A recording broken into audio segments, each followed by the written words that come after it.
The word no had left his lips 17 times in the past 2 hours, and Dante Chun was getting bored.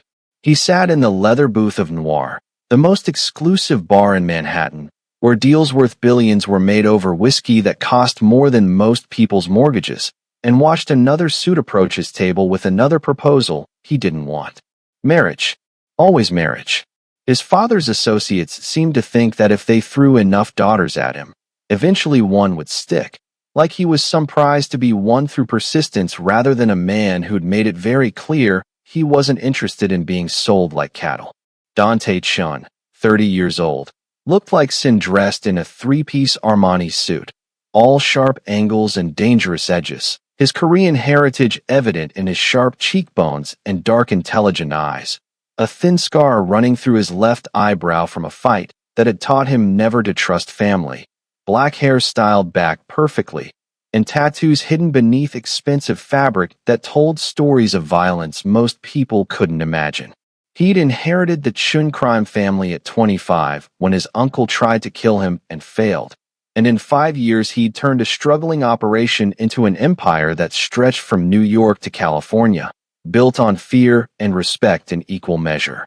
But tonight, in this bar where Manhattan's elite came to play at being dangerous, Dante was just tired. Tired of the games. Tired of the proposals. Tired of people treating him like a chess piece instead of a person. Mr. Chun, the suit began, some associate of his father's named Richard or Robert or something equally forgettable. I represent the Park family, and they're very interested in a union between. No, Dante said, not even looking up from his whiskey. The word was final, absolute, the same tone he used right before someone disappeared.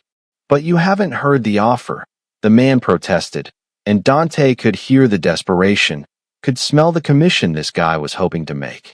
Don't need to, Dante replied, finally meeting the man's eyes, and watched him flinch at what he saw there. I'm not interested in marriage alliances. I'm not interested in combining families. I'm not interested in whatever 18-year-old your clients are trying to trade like property. The answer is no. It will always be no. Now leave. The man left, practically tripping over himself in his hurry to get away from the ice in Dante's voice. And Dante's business partner Marcus slid into the booth across from him with a sympathetic expression. Marcus had been with him since the beginning, the only person Dante actually trusted, which meant Marcus got to witness all 17 rejections and counting. You know your father's going to hear about this, Marcus said, sipping his own drink. 17 proposals dismissed in one night. He's going to be furious. Good, Dante said. Maybe he'll finally get the message that I'm not marrying anyone he picks. You have to marry someone eventually, Marcus pointed out. The family expects an heir, traditions demand. The family can go to hell. Dante interrupted, voice cold enough to freeze. And tradition can die with them. I didn't fight my way to the top of this empire to be controlled by dead men's rules. Marcus opened his mouth to respond, but movement near the bar caught Dante's attention, pulled his focus away from the conversation like a hook in his chest. She was just a bartender, shouldn't have been anything special, just another employee in the black and white uniform Noir required. But something about the way she moved made Dante's entire world narrow down to just her. She was black, her skin a rich, deep brown that caught the low amber lighting of the bar like it was made to glow, natural hair pulled back in a sleek ponytail that showed off incredible bone structure, and when she laughed at something the customer said, throwing her head back with genuine amusement, Dante forgot how to breathe. She wasn't performing, wasn't trying to be noticed, wasn't doing anything, except her job with grace and efficiency and real warmth. And in a world where everyone wore masks, her authenticity hit him like a physical blow. Dante, Marcus said, but his voice sounded far away, muffled by the sudden rushing in Dante's ears. Who is that? Dante asked, not taking his eyes off her as she mixed drinks with practiced ease, smiled at customers, moved through her shift like she was dancing. Who's who? Marcus followed his gaze, squinted. The bartender? I don't know. New hire, maybe? What? But Dante wasn't listening anymore. He was watching her reject some drunk businessman who'd leaned too far over the bar, watching her do it with a smile that had steel underneath, watching her command her space without aggression, just confidence, and something in his chest that had been frozen for 5 years cracked open. Dante, you're staring, Marcus said carefully. That's not like you. Dante stood without responding, straightened his jacket, and walked toward the bar with the kind of purpose that made the crowd part instinctively. And he had no idea what he was going to say, just knew he needed to talk to her, needed to know her name, needed to understand why this stranger had just made him feel more alive than he had in years. But what came out of his mouth when he reached the bar surprised even him. Her name tag said Simone, and up close she was even more devastating, all warm intelligence and careful walls. And when she turned to take his order, her smile was professional and distant in a way that made Dante want to earn a real one. What can I get you? Simone asked, and her voice was smooth and controlled, the kind of voice that said she'd dealt with powerful men before and wasn't impressed. Whiskey, Dante said, even though he had a full glass back at his booth. Neat. Whatever you think is best. Simone's eyebrow rose slightly, like she was surprised he'd left the choice to her. But she turned to the top shelf without comment, and Dante watched her work with the same efficiency he'd noticed from across the room, every movement precise and practiced. She slid the glass across the bar, and their fingers brushed during the exchange, and the electricity that shot up Dante's arm was so unexpected he almost jerked back. But he caught it, controlled it, kept his expression neutral even though his heart was racing. Starting a tab? Simone asked, already moving on to the next customer. No, Dante said, placing $100 bill on the bar for a $30 drink. Keep the change. Simone looked at the bill, then at him, and her expression shifted from professional to cautious. That's a lot for one drink. It's a thank you, Dante said, for choosing well. You have good taste. Or you're trying to buy something that's not for sale, Simone replied, and there was an edge to her voice now, a warning. Dante smiled, and he saw her eyes flicker to the scar through his eyebrow, saw her register exactly what kind of man she was talking to. I'm not trying to buy anything, Dante said honestly, just showing appreciation. Before Simone could respond, another suit appeared at Dante's elbow, this one representing the Kim family, and Dante felt his jaw tighten because couldn't these people take a hint? Mr. Chun, the new suit began. I apologize for the interruption, but the Kim family has asked me to present a proposal for no, Dante said, not taking his eyes off Simone, who was watching this interaction with barely concealed curiosity. Mr. Chun, please, if you'd just consider, he said no. Simone interjected, and both Dante and the suit turned to stare at her in surprise. Maybe try listening. The suit's face turned red.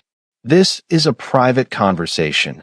Then have it somewhere private, Simone suggested, already turning to help another customer, dismissing the suit like he was nothing. Dante felt something warm bloom in his chest, something that felt dangerously like affection, and when the suit sputtered and left, Dante was smiling for the first time all night. You didn't have to do that, Dante said. I know, Simone replied, not looking at him. But watching men harass other people isn't part of my job description. Even when the person being harassed deserves it? Dante asked. Nobody deserves to be harassed, Simone said firmly. No matter who they are. And there it was, the thing that made her different, the thing that had caught his attention across the room. Principles. Real ones. Not the flexible kind that bent depending on who was asking. Simone, Dante said, reading her name tag, even though he'd already memorized it. That's a beautiful name. And you're trying to flirt with me while I'm working, Simone observed. Which means I can't leave, which means you're trapping me in a conversation. Is that right? Dante blinked, because nobody talked to him like that. Nobody called him out so directly, and he found he liked it more than he should. You're right, he admitted. I apologize. That was inappropriate. Simone's expression shifted, surprise flickering across her face before she controlled it. Most men don't apologize. I'm not most men, Dante said. No. Simone agreed, looking at him properly for the first time, really seeing him. You're definitely not. They stared at each other across the bar, and Dante felt the moment stretch and deepen, felt possibility opening up like a door. And then Marcus appeared again, looking stressed. Dante, the Williams family representatives are here with another proposal, and they're being insistent. Dante didn't turn around. Tell them the same thing I've told everyone else tonight. No. They brought their daughter, Marcus said quietly.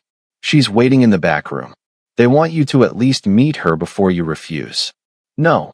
Dante repeated, voice cold. But Dante, I said no. Dante cut him off, and his voice carried across the bar, making nearby conversations stop. I've said no 17 times tonight, and I'll say it 100 more if I have to. I'm not interested in marriage proposals. I'm not interested in family alliances. I'm not interested in meeting anyone's daughter. He paused, felt something reckless and true rising in his chest. Because I'm already interested in someone else. The bar had gone quiet, people sensing drama, and Marcus's eyes went wide. Dante, what are you? Her, Dante said, and pointed directly at Simone, who'd frozen in place with a glass in her hand. She's mine.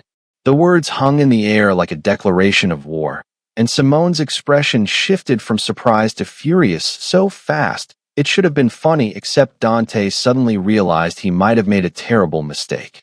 Excuse me, Simone said, voice dangerously quiet. What?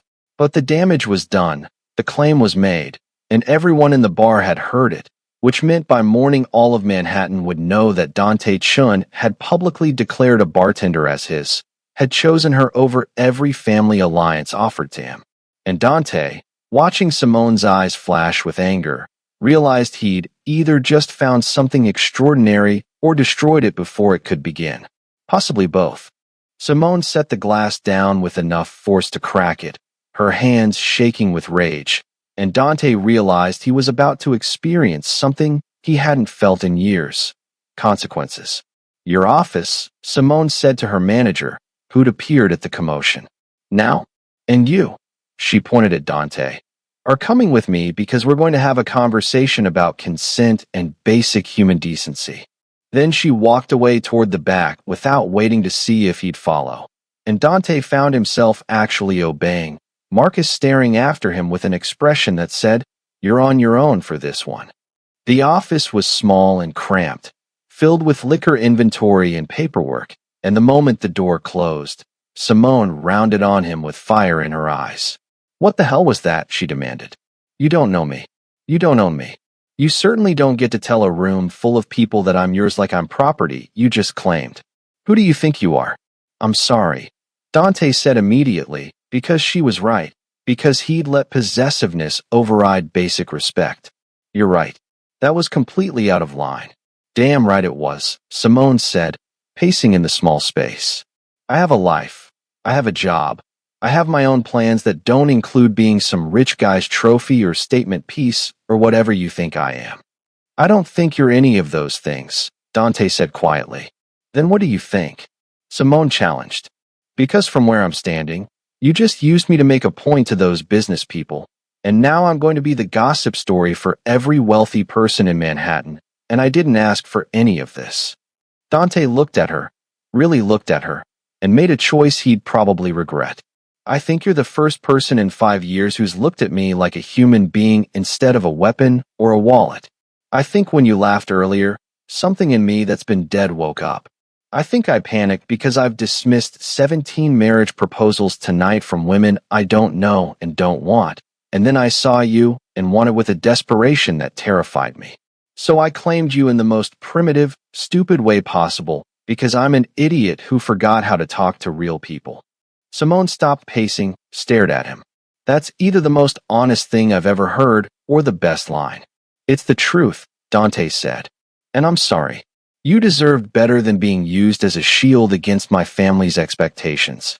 If you want me to go out there and tell everyone I lied, that I made it up, I will. I'll take whatever consequences come from that." "You do that?"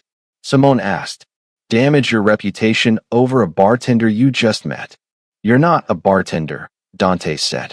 "You're Simone." "And yes, I would. Because you were right. What I did was wrong." Simone studied him for a long moment.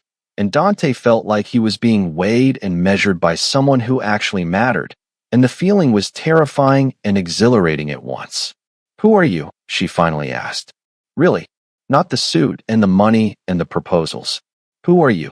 So Dante told her, standing in that cramped office that smelled like whiskey and paper, about inheriting a criminal empire he'd never wanted, about trying to be better than the violence that had raised him, about feeling like he was drowning in expectations and couldn't find a way to breathe.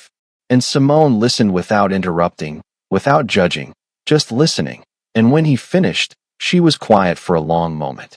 "My brother was killed by people like you," Simone said finally, and Dante felt his chest constrict. "Gang violence in California 5 years ago. Wrong place, wrong time. He was 23. I was 21. I swore I'd never have anything to do with that world again." "I understand," Dante said, and started to turn toward the door, started to walk away like he should have from the beginning. "I didn't say I wanted you to leave," Simone said, and Dante froze. "I said my brother was killed by people like you. But you're trying not to be like them, aren't you? That's what all those no's were about. Refusing to play their games." "Yes," Dante admitted. "Doesn't mean I'm succeeding. Tonight proved I'm still capable of treating people like objects when I'm desperate." "You apologized," Simone said. "Twice. And offered to fix it. That's more than most powerful men do." She paused. "I have conditions." "Anything," Dante said. "1. You never, ever claim me in public again without my explicit permission. I'm not property. 2. You're honest with me, always, about your world and what being around you might mean. 3. I get to say no at any point, and you respect that immediately. Deal." Dante looked at this woman who'd just set boundaries with a crime lord like she was negotiating a business contract, who demanded respect instead of accepting his apology and moving on, who was giving him a chance despite having every reason not to. "Deal," he said. "And in return?" "In return," Simone said, and a small smile played at her lips. "You take me to dinner tomorrow. Somewhere normal. No expensive restaurants. No showing off. Just you and me actually talking like people. If you can manage that without claiming me or treating me like a trophy, maybe we'll try a second date." "Tomorrow," Dante agreed, feeling something like hope. "Anywhere you want." "And Dante," Simone added, hand on the door handle. "Yes. Those marriage proposals? Keep saying no. Because if we're doing this, we're doing it right. No distractions, no family drama interfering, just us figuring out if this is real or if it was just one moment in a bar." Then she opened the door and walked back to her shift, and Dante stood there trying to remember how to breathe, because somehow this woman who should have run from him was giving him a chance, and he wasn't going to waste it. But when he returned to his booth, Marcus was waiting with his phone out, showing Dante a message from his father. "What the hell did you do?" The claiming might have solved one problem, but it had created a dozen more. And Dante's father was about to make sure he knew it.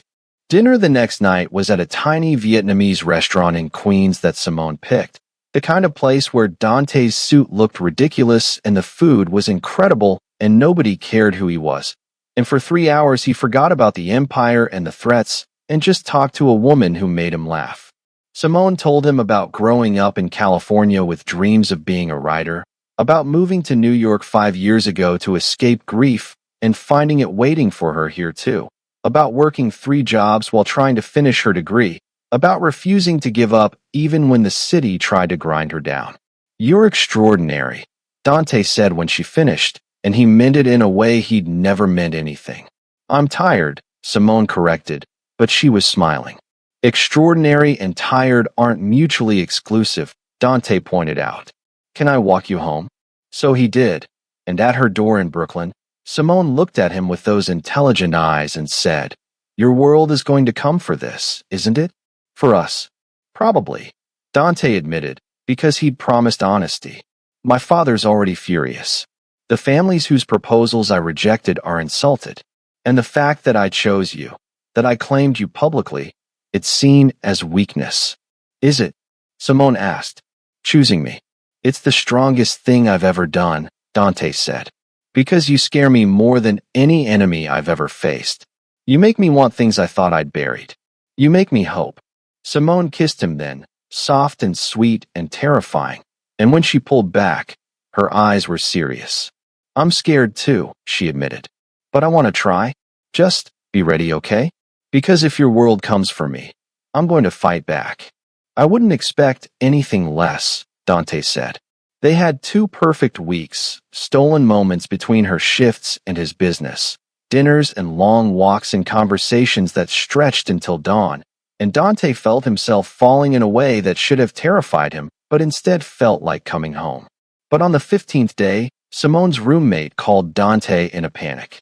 Someone came to the apartment, she said, voice shaking. Big guys, expensive suits, said they had a message for Simone from your father. They said she needs to disappear or there will be consequences. Dante's blood turned to ice. Where is she? At work. But Dante, they knew everything. Where she works, where she goes to school, her mother's address in California. They're serious. Dante hung up and drove to Noir faster than he should have. Burst through the door to find Simone behind the bar looking pale, phone in her shaking hand. They called me, she said when she saw him.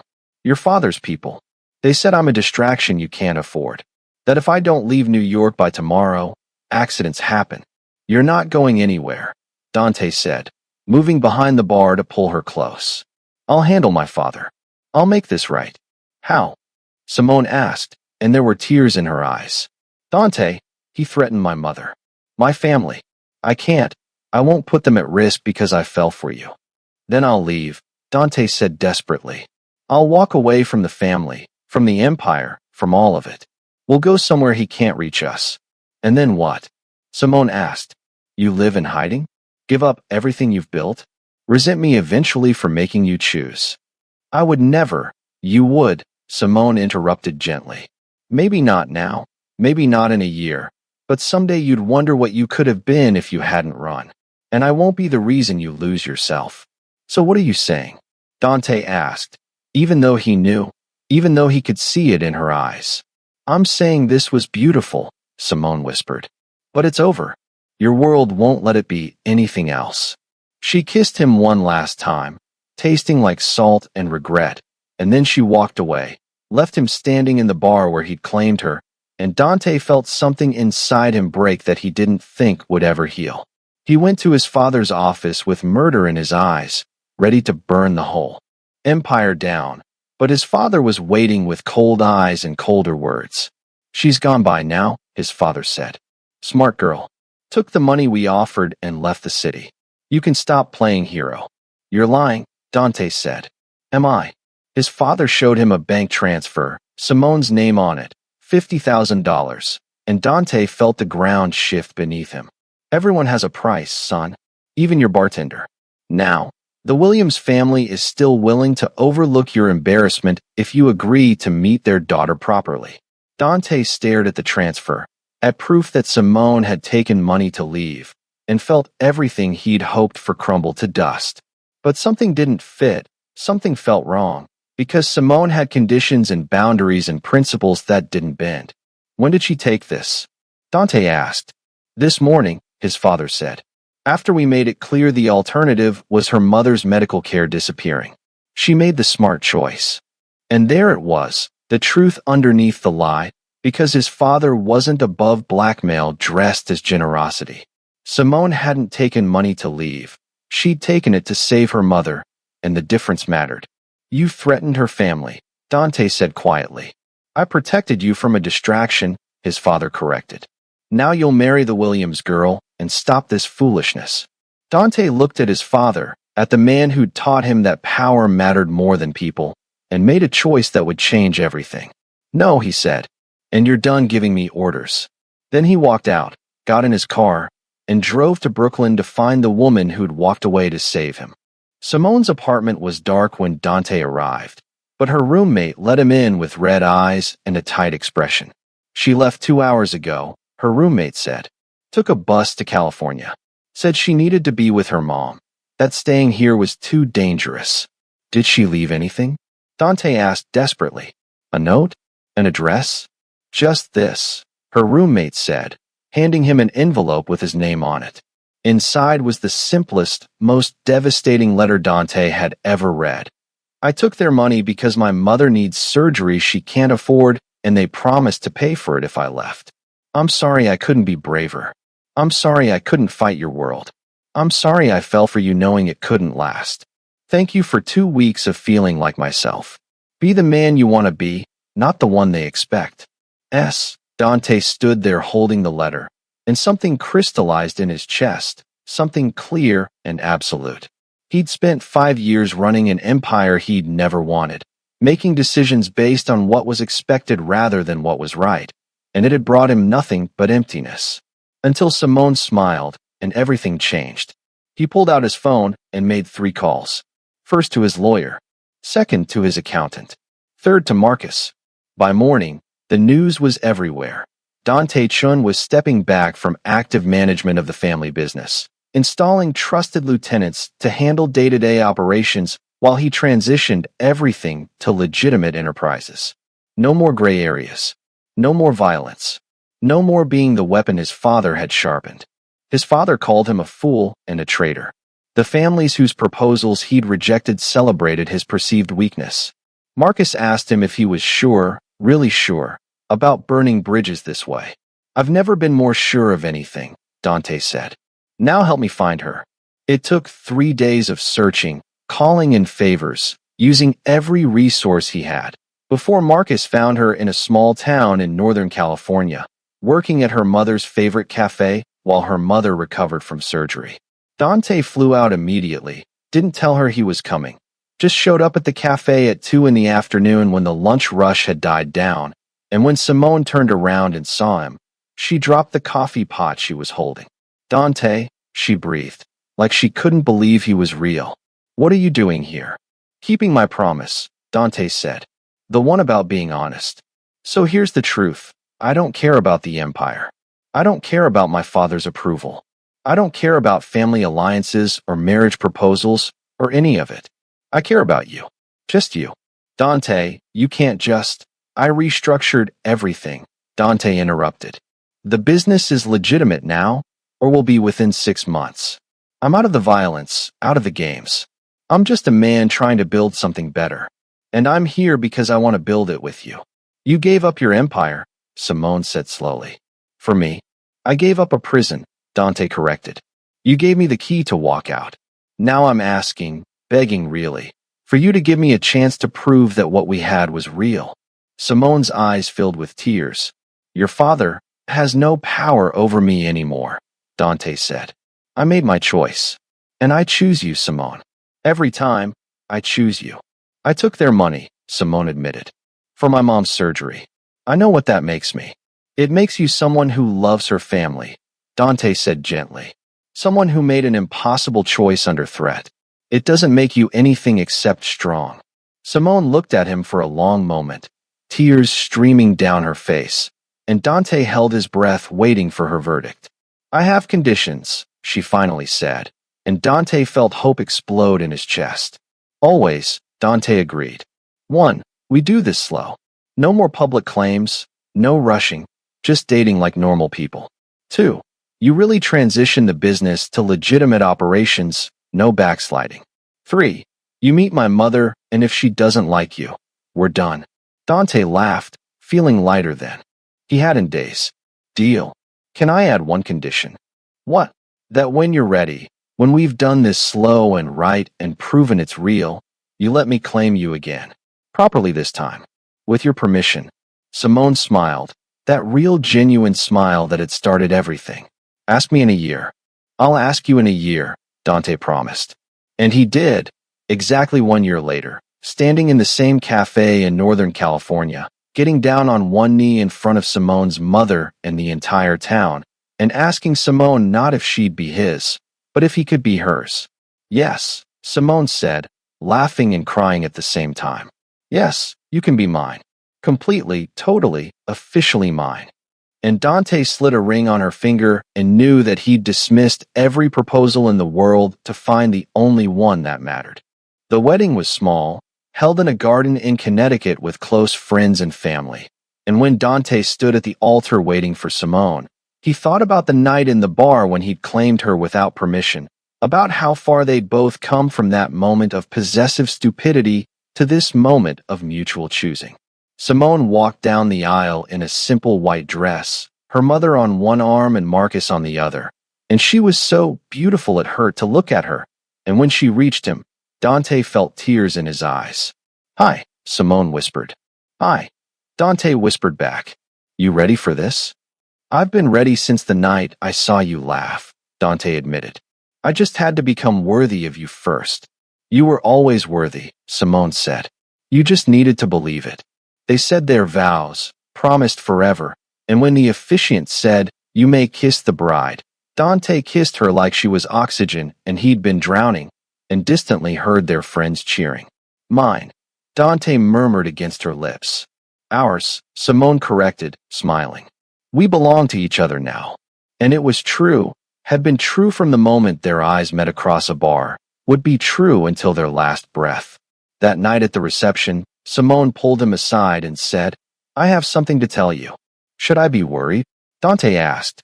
"Depends," Simone said, taking his hand and placing it on her stomach. "How do you feel about being a father?" Dante froze, stared at her, then down at where his hand rested, and felt his entire world shift and expand in the most perfect way. "You're serious?" "Very," Simone confirmed. "Surprise?" Dante picked her up and spun her around, laughing and crying at the same time, and when he set her down, he kissed her with everything he felt. "I love you," he said. "I love you so much it terrifies me." "Good," Simone said. "Because you're stuck with me now. You claimed me, remember?" "Best decision I ever made," Dante said. "Even if I did it wrong the first time." They danced until dawn, surrounded by people they loved, and when the sun rose over Connecticut, Dante held his wife close and thought about the journey that had brought them here, from a bar in Manhattan to a garden wedding to the promise of family. "No regrets?" Simone asked, reading his mind like she always did. "Not a single one," Dante said.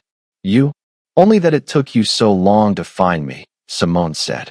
"But I guess you had to dismiss all those other proposals first." "I would have dismissed 1,000 more," Dante said, "because none of them were you." And as they drove away from the reception toward their honeymoon, toward the rest of their lives, Dante thought about the man he'd been, the man who'd stood in a bar dismissing proposals and claiming a woman without her permission, and the man he'd become, who'd learned that love wasn't about possession but about partnership. Simone had taught him that, had taught him that the strongest thing he could do was choose her every day, respect her boundaries, build a life together instead of demanding she fit into his. 3 years later, Dante stood in their living room in Massachusetts, watching Simone read to their daughter, watching the sunset paint them both in gold, and felt complete in a way he'd never imagined possible. "Daddy," his daughter called, and Dante scooped her up, feeling her laugh against his chest. "What is it, sweetheart?" "Mommy says you claimed her at a bar," his daughter said seriously. "Is that true?" Dante looked at Simone, who was trying not to laugh. "It's complicated," Dante said carefully. "I made a mistake and Mommy taught me how to do better." "Did you say sorry?" his daughter asked. "Many times," Dante confirmed. "And I learned that love isn't about claiming people. It's about choosing them every day and letting them choose you back." "Did Mommy choose you back?" "Eventually," Simone said, coming to join them. After he proved he understood the difference between possession and partnership. Their daughter thought about this. "I think I like partnership better." "Me too," Dante said, pulling both his girls close. "Me too." If you love Dante and Simone's journey from a possessive claim to a partnership built on respect, smash that like button, subscribe for more emotional romance stories, and drop a comment telling me which moment hit you hardest, the claiming, the goodbye, or the reunion. Let me know what story you want next. Should we explore Marcus's secret romance? Or dive into Simone's roommate finding love? You decide. Thanks for being here, and remember, real love isn't about claiming someone. It's about choosing them every single day. See you in the next one.